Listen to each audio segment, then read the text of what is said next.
Sorry, so as I was saying all alone, I'm just putting my head for 2 seconds and then I'll stop the video because I don't trust my connection.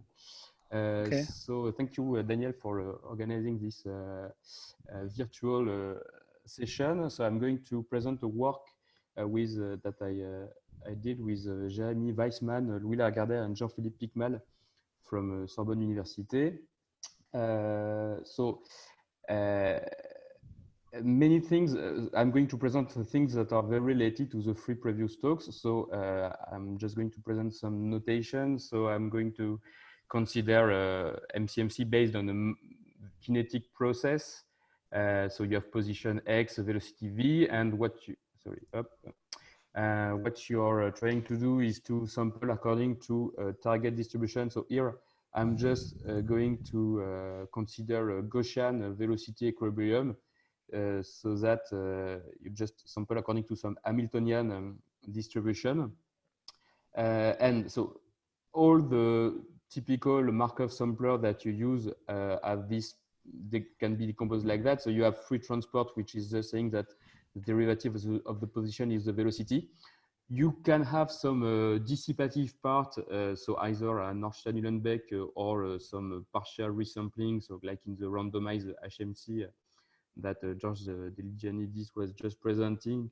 Okay, so so this part G is something that is only meant to target the Gaussian distribution in velocity.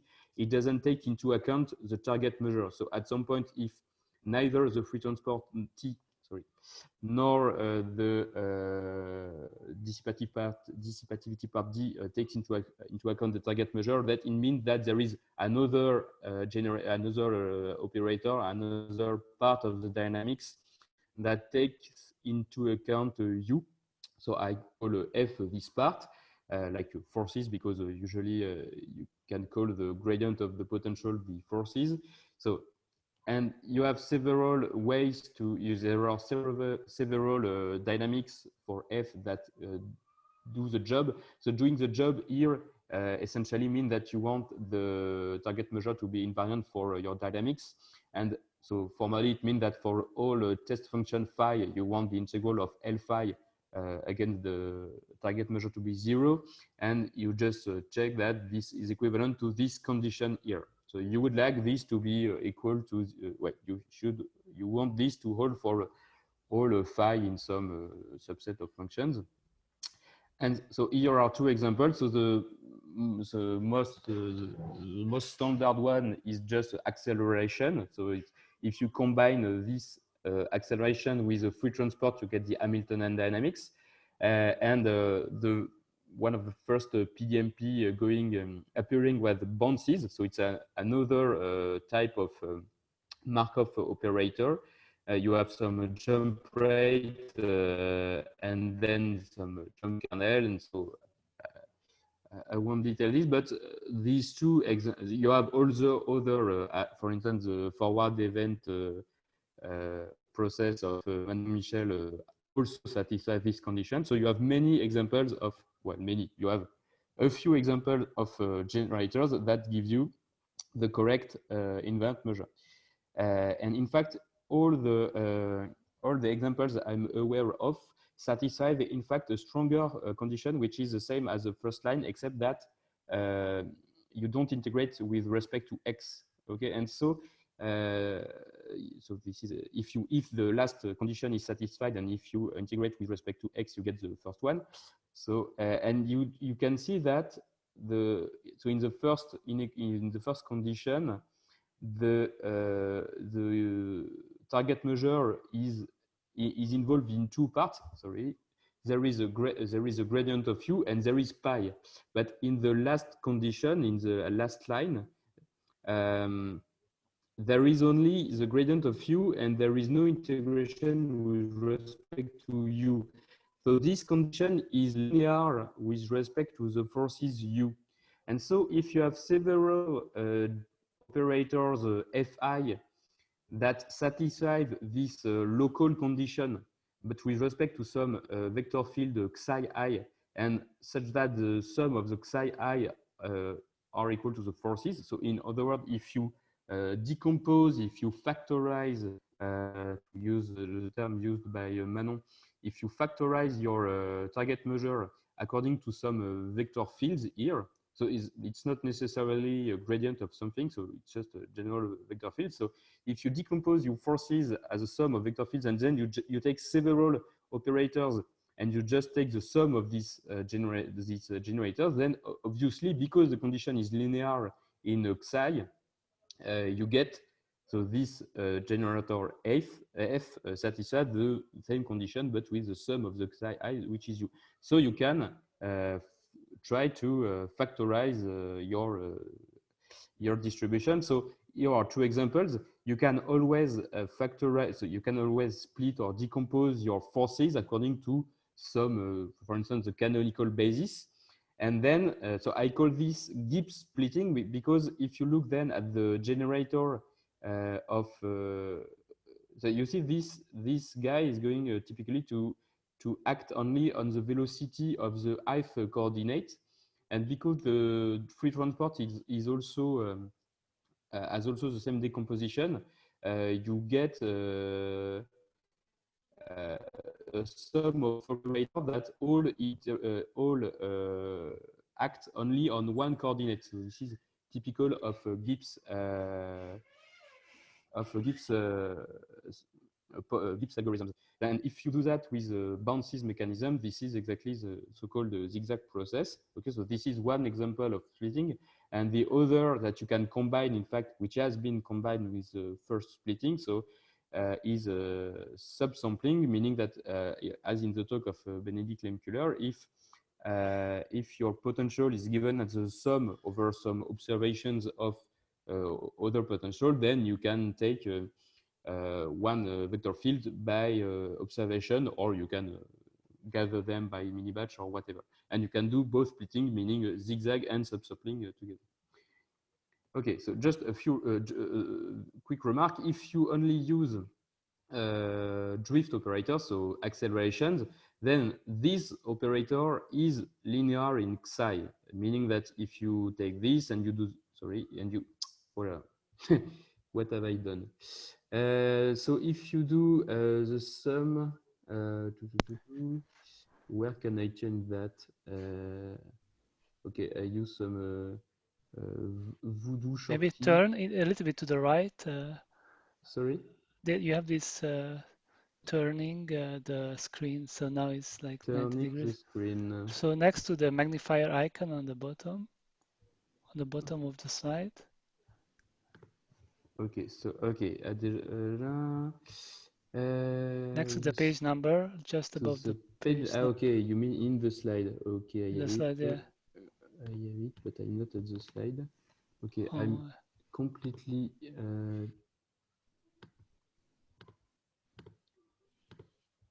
No, that's not doing it. But maybe I'm no more in presentation, and that's the problem. And now, if I do that, now I think it's not page turner for going. I see. Sorry, how did I do that? Well, maybe I'm going to. No, but the problem is on my computer. It's not in Zoom.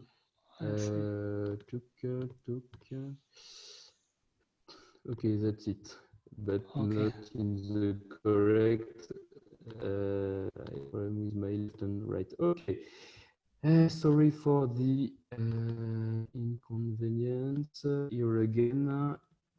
Okay, so if you only have drift and you do the sum, then you get just the sum of the drift and this again a drift, but it's not the case. So you can't do, at least at the continuous time level, you can't do a real splitting, because what you get at the end is the same operator as if you hadn't splitted. And this is not the case. It is not the case with jumps, for instance, with bounces. The sum of operators associated to some Xi I is not the operator associated to the sum, because it doesn't commute. So this is a very quick remark. And so, okay, why would you want to split the forces? So there are, of course, you don't, when you split the forces and you take different operators, you don't get at the end the same continuous time process. So maybe the process you get mixes faster than another one. So So the first reason to possibly choose to split forces is to converge faster to equilibrium. And another reason is that, okay, maybe you have several processes and they all have mixing times which are at the same order, but they don't have, if you have some, you want to sample a continuous time process up to a continuous time, physical time t, then you don't have the same numerical complexity to compute this dynamics. And so maybe you can have a complex, you can have a splitting that helps you here.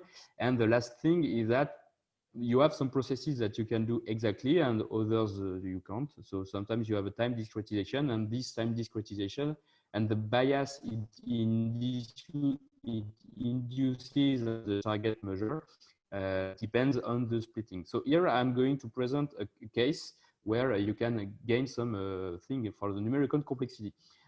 And okay, and so to understand this, I have to say, okay, how do you sample on your computer the continuous time processes? So first example, if you have a drift, so here, for instance, I take the Langevin diffusion. So the forces is given by the F part is given by just an acceleration, and then you have a dissipativity part given by an Einstein-Uhlenbeck. So you can't sample that exactly because you have a kinetic diffusion, and so except if U is quadratic, so except in very particular Gaussian cases, you can't sample according to this diffusion. So you do a numerical scheme. So this one was mentioned by Benedict Lehmkuhler in his talk. So what you do is a splitting using a Trotter or strong formula of the semi-group. So you have some kind of palindrome scheme where you split your generator into parts from which you can sample exactly. So of course you can sample exactly from free transport. This is the A part in the scheme. You can sample from acceleration, it's the B part, and you can sample for the Einstein-Uhlenbeck part, so the autoregressive Gaussian part. And so you have some scheme like that, which is, you have to choose the time step, delta t, and then you have one gradient computation per time steps. Okay. Also, although here it seems that there are two computations, but sorry, you use the computation, the nabla U you computed at last step is the first that you use in the next step. So there is in fact only one computation. So this is how you sample something with drift. And to sample things with jumps, what you can typically do is thinning. So so you can do exact simulation because it's continuous time, but there is some discrete time Markov chain, which is only the process at jump times. You only have to know the process at jump times to know the full process. So the only thing you have to do is sample the jump times. And you can do that, this has already been mentioned, if you have bounds on the rate. Okay, so you have to if you have bound, for instance, here in the simplest case is where you have a uniform bound on the rates, but you can do something more sophisticated if you have a time depending bound. The only thing is that you have to be able to sample according to the bound. You have to be able to draw a T with your lambda star S here. So anyway, let's see, if you have a bounded, uniformly bounded jump rate, you just sample times at rate lambda star, and then you accept or reject them with a probability depending on this ratio. And the first time that you accept is your first event time. So although there is an accept reject part, it's not if you reject, it's not that your process don't move, it's just that your process keep going. So you don't have the problem of staying at the same place. And also, so here we are discussing complexity. So here you have to compute, so lambda star is given, you have an a priori bound, but you have to compute the gradient of U at each proposition of jump, because you have to compute lambda t over lambda star.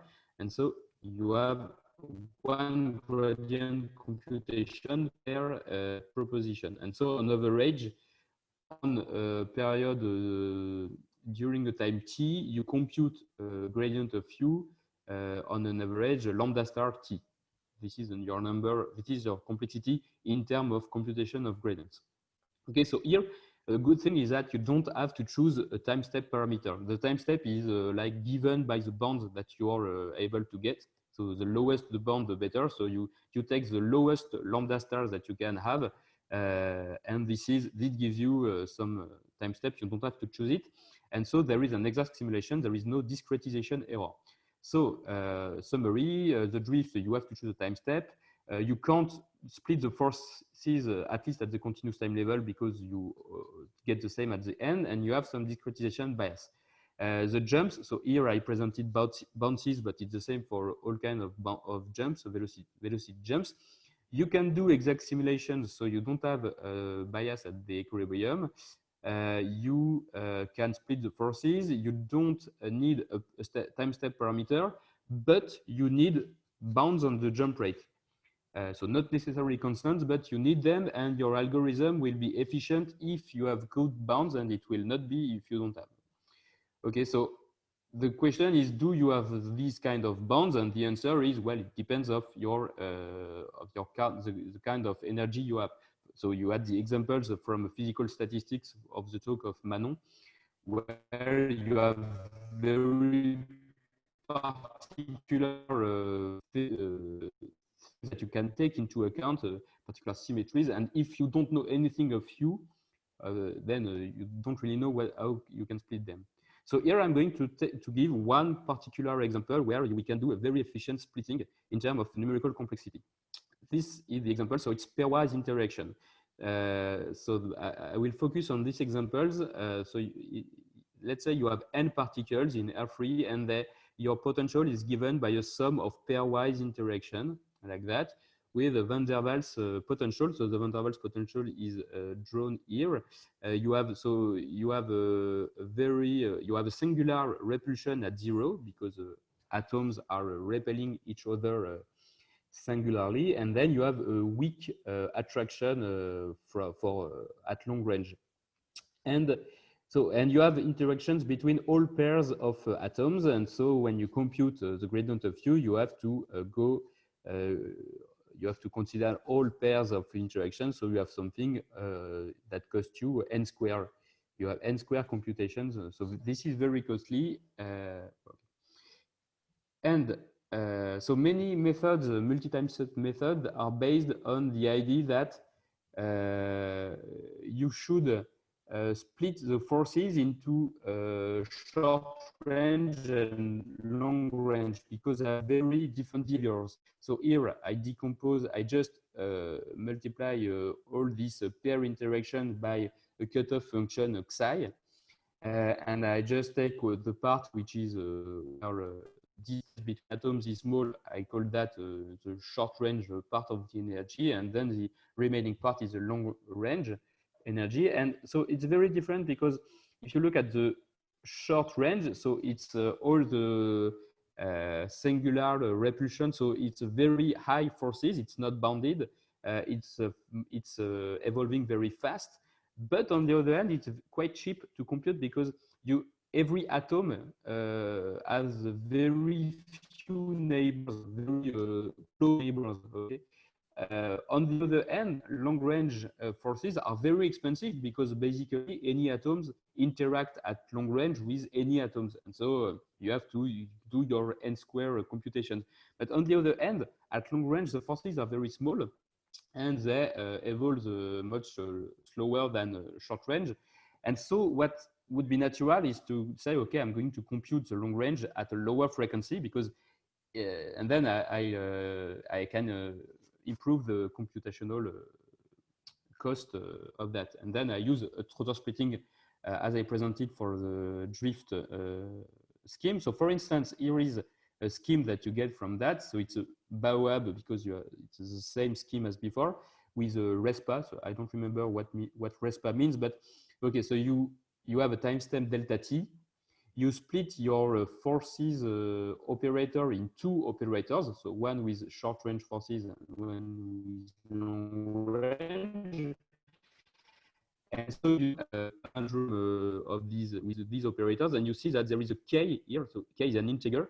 So here it means that the time step of the short range is delta t, and the time step of the long range is k delta t.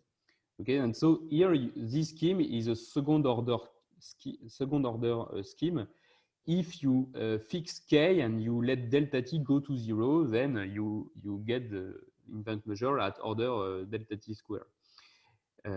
Okay, but then again you have a discretization error. You have some possible resonances because you see that there is some periodicity here, deterministic periodicity, meaning that I apply the long range k times, and then I do k times the short one, and then I do k times the long one. So you see there is, you can have some problem of stability here, and also you have a parameter k that you have to choose.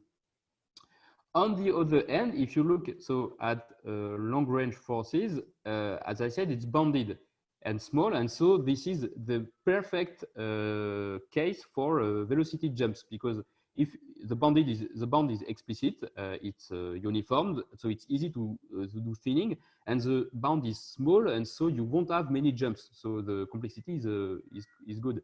So long range forces are very well adapted for using jumps. And it's not the case of short range forces, because you can have bounds, so bounds depending on times, but if you do short range forces with jumps, you will have jumps all the time because you have very strong repulsion, and so you will have very fast many jumps. And it's somehow the same as if you have art spheres and you want to move all the spheres, and you have to compute deterministically when is going to what is the next collision, and so you have to compute everything every time. So it's a bit like that if you try to do forces with short range forces with jumps. So what you can do, something which is natural, is to say, okay, I'm going to use drift acceleration for short range, and I'm going to use jumps for long range forces. So here I'm going, I don't use a single vector fields for long range. I'm going to decompose possibly the long range into several processes. So when you do that, of course, you have some acceleration part. So you are not doing exact simulation. You are going to need some discretization for the short part. But so here, the motivation was from molecular dynamics process simulations, and you have so many problems and you have so many errors that time discretization bias is really not the issue. You are very far from, well, it's not where come from the errors. So at the end of the day, you have you do Trotter splitting. You have a unique time step delta t. So here it's an example. You could do something else, but so we just take the Baobab scheme and we add a jump part that takes into account all these jumps here. Okay, so I don't detail it, but you do it with thinning. Okay, so again, you only have one time step, and it's chosen with respect to the short range part.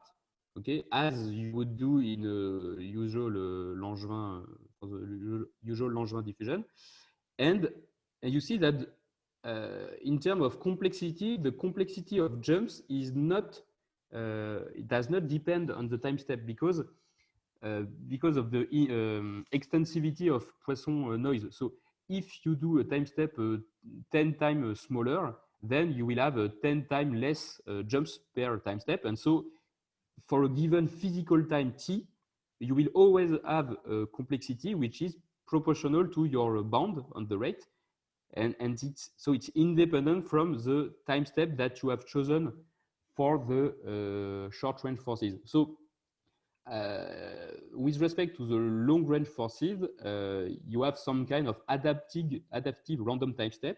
So the typical time step is given by the bound you have on your forces. Okay, so you don't have to choose it; it's chosen automatically by your bound.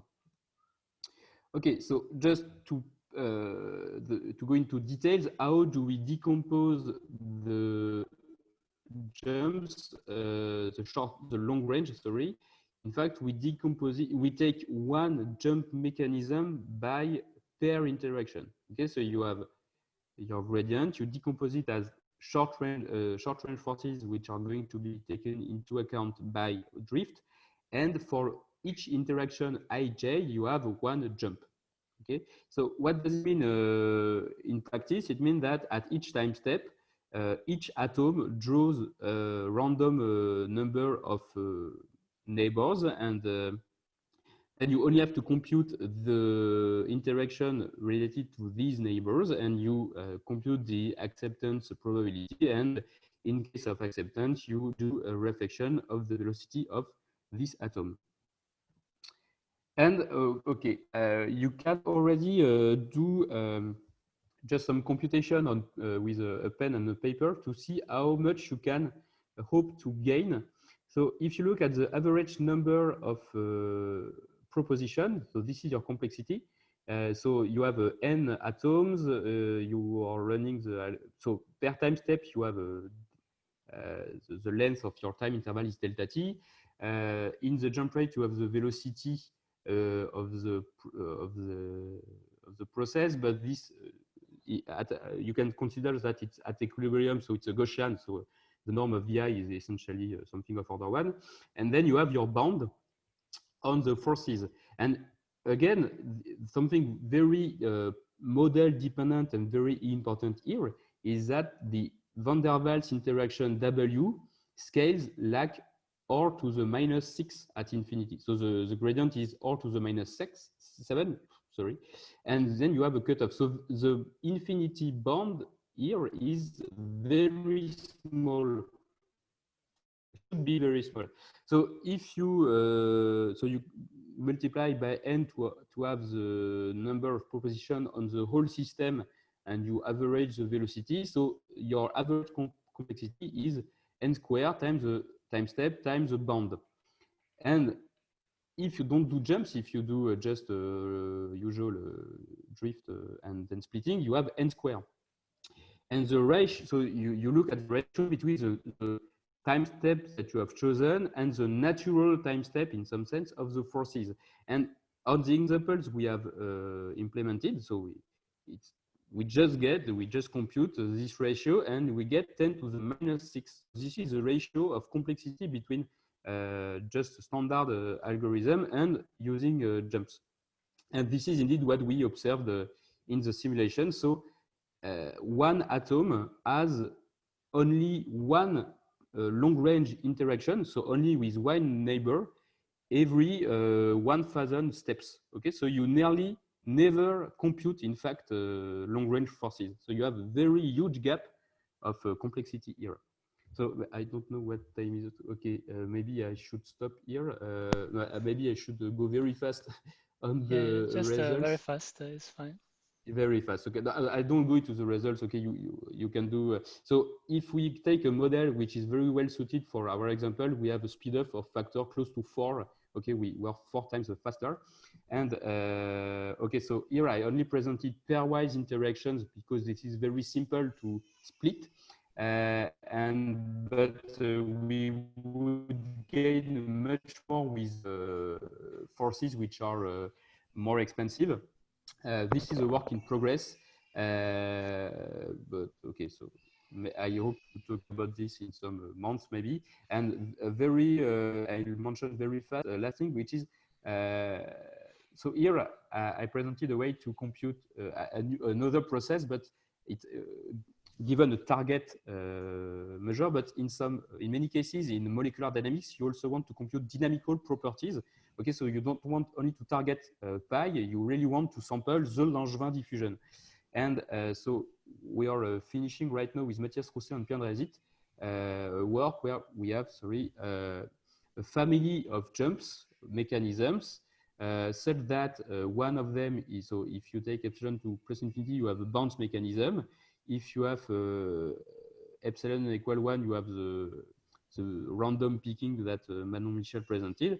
And as epsilon goes to 0, you have you converge to a continuous drift that I was talking about. And so you have 3 pictures of different parameters at the end, and you can use hypocoercivity. So okay, I said hypocoercivity. I mean the I tick this this part. You can do the Dolbeault-Schmeiser method, and you can check that the rate you get is independent, in fact, from the parameter epsilon. Okay, thank you very much. So you have the 2 papers I was talking about. Thank you for your attention. Okay, thank you very much for the interesting talk, Pierre. So, any questions to Pierre?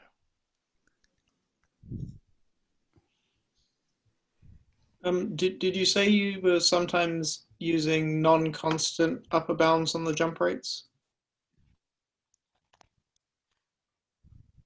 Not in the implementation that we did, because we only use forces with constant with forces which are bounded by uniformly bounded.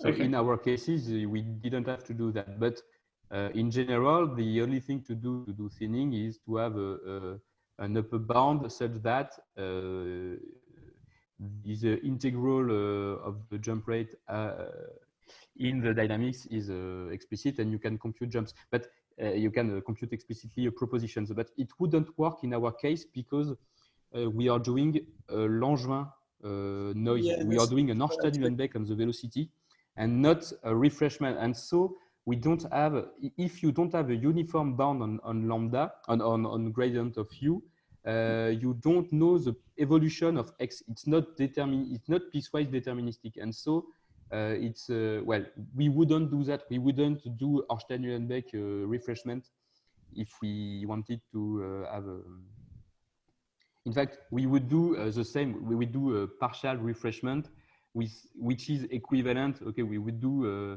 a piecewise deterministic Horstein-Uhlenbeck, meaning a partial refreshment at some rates, which is, you know, you can interpolate. I don't have this on my slides. You can interpolate from full resampling to Horstein-Uhlenbeck with some good choice of partial resampling. So we would do that. Okay. Yeah, no, that's cool. I was gonna say, if you're incurring a discretization bias anyways, you could probably be fairly loose about the, I mean, there are other ways to sort of handle the jumps than just thinning, where you incur some bias, but it might be lower order, basically. Sorry, I haven't understood. So it's just kind of a comment that there are other ways to simulate the jumps than to do thinning, which will incur a bias. But if you have the discretization bias already, then maybe this is okay. And I can sort of talk more about that later if you want. Yeah, I see. All right, thanks. Okay, any further questions to Pierre? Just a question about the last thing you talked about, and you were saying that basically you get rates that are independent of epsilon. So is this the truth, or is this just the bound that is independent? It's the bound that is independent, and I would say the question is the same as in your work with Alain, Julien, and Nicolas, which is you have different bounds on different processes, and what do you get from these different processes at the end? It's a bit the same. I don't have a very strong opinion on this, but well, I believe the fact that it's independent from epsilon is already a very non-trivial information. But and I'm pretty sure that they don't have the exact same rate. But then is there an optimum somewhere, and is there even some clear variations depending on epsilon? And epsilon can be also, epsilon is not necessarily a parameter. In fact, it's a function on space. So it's any positive function. And so there is a question of should you make epsilon depend on the gradient of u, which is possible. And then so you have like three scalings, three dependency on the gradient of u, which are natural in some sense. And between these three different things, I don't have also. So we haven't conducted a very large and systematic empirical study. So